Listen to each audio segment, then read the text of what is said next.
Hello বন্ধুরা, শুভ দুপুর। নিয়তি রান্নাঘরে আপনাদের স্বাগত। আজকে আমি বানিয়েছি কাতলা মাছের মাথা দিয়ে চাল কুমড়োর ঘন্ট।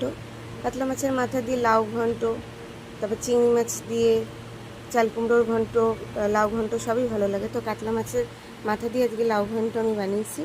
তো প্রথমে মাথাগুলোকে আমি ভালো করে ধুয়ে নিয়েছি। ধুয়ে নুন হলুদ দিয়ে ভালো করে মাখিয়ে নিয়ে কড়াইতে তেল গরম করতে দিয়েছি। তেল গরম হয়ে গেছে, এবার এক এক করে মাথাগুলোকে আমি ছেড়ে দেবো।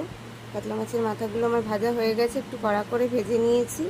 সব আমি মাথাগুলো তুলে নিলাম একটা বাটিতে। তারপর কড়াইতে ওই তেলের মধ্যেই আমি তেজপাতা, শুকনো লঙ্কা, কালো জিরে ফোড়ন দিয়েছি। আর অল্প একটু আদা থেতো করে দিয়েছিলাম, সেটা আমি দিয়ে দিয়েছি। এর মধ্যে একটু নেড়ে নিয়ে কুচি করে কেটে রাখা চাল কুমড়ো আর আলু একসাথে কেটে নিয়েছিলাম কুচি করে।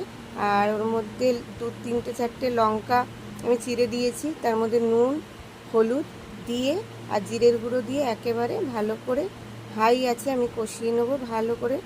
তারপরে ঢেকে দেবো। চাল কুমড়ো লাউ এগুলো থেকে জল ছড়ে, তো ততক্ষণ আমি ঢেকে দেবো। এখন জলটা শুকিয়ে গেছে, অনেকটা মজেও এসছে। আর একটু ঢেকে দেবো, আরও ভালো করে নরম হয়ে যাবে। দেখুন চাল কুমড়োটা ভালো নরম হয়ে গেছে। এবার এর মধ্যেই আমি ভেজে রাখা কাতলা মাছের মাথাগুলো দিয়ে দেবো আর কুচি করে কেটে রাখা ধনেপাতা দিয়ে দেবো। দিয়ে ভালো করে হাই আছে নেড়ে নিয়ে ঢেকে দেবো। আমি ভাঙবো না মাথাগুলোকে, একদম কাটা কাটা লাগে, খাওয়ার সময় ভালো লাগে না। অল্প একটু ভেঙে দেবো, একদম মিহি করে ভাঙবো না। দেখুন হয়ে গেছে। এবার একটু নেড়ে চেড়ে, চিনি দিয়েছি সেটা দেখানো হয়নি, একটু নেড়ে চেড়ে নামিয়ে দিলাম। ভালো লাগলে লাইক শেয়ার কমেন্ট করবেন আর পেজটিকে ফলো করে আমার পাশে